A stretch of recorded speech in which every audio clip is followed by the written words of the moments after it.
4월 21일 수요일 은총의 숲 새벽 묵상을 시작하겠습니다. 오늘의 성경은 욥기 14장 1절부터 3절까지 말씀입니다.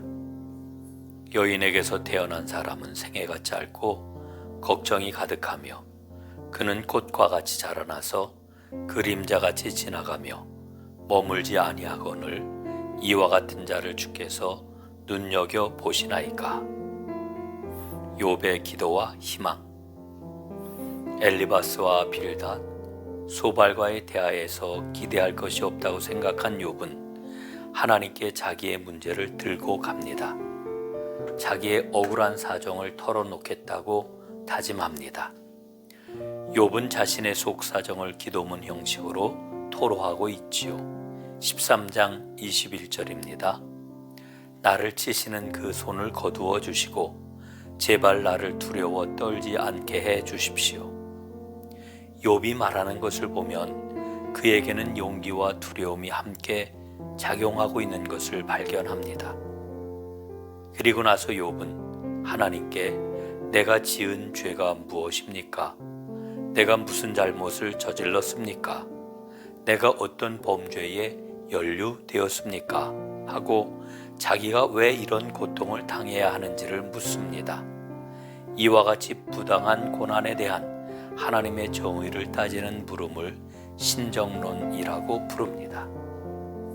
욥이 이렇게 하나님께 직접 따지게 된 것은 자신의 결백성을 확신하기 때문입니다.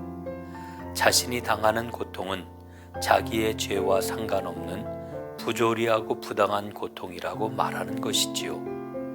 물론 인간은 태생적 연약함과 허물이 있습니다. 하나님 앞에 의로운 사람은 없습니다. 욥도 이 사실을 압니다. 하지만 욥은 자신이 당하는 고난이 자기가 지은 죄와는 전혀 비례하지 않는다는 비대칭적인 고난이라는 것을 절규하고 있는 겁니다. 그런데 욥의 친구들은 거듭해서 욥의 죄를 지적하고 돌이키라고 말하니까 욥의 마음 깊은 곳에서는 더 큰 반발이 일어나는 것이지요. 욥이 하나님 앞에 무죄를 주장하는 것은 인간의 원죄성까지 부인하는 게 아닙니다.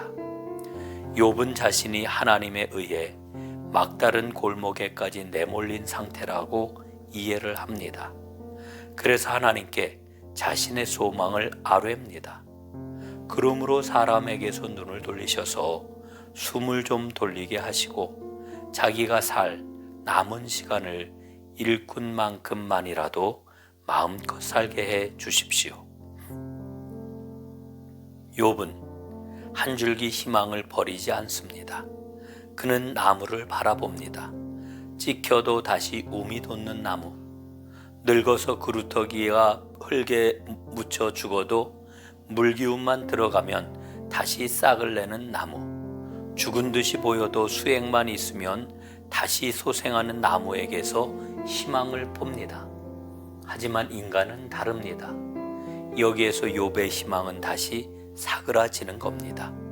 죽은 것처럼 보이는 나무도 물기운만 있으면 살아나지만 인간은 그게 아니라는 것이지요.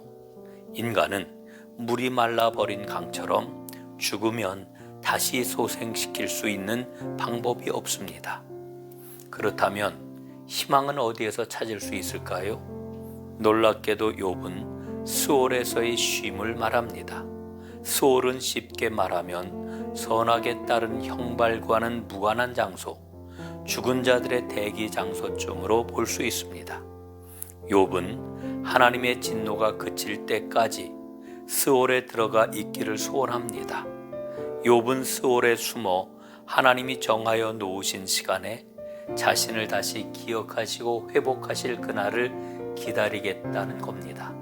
하지만 하나님은 자신의 한 가닥 희망도 사정없이 끊으신다고 한탄을 합니다. 욥이 고난의 현실 앞에서 스올에 대한 희망을 거는 것은 도피주의처럼 보입니다.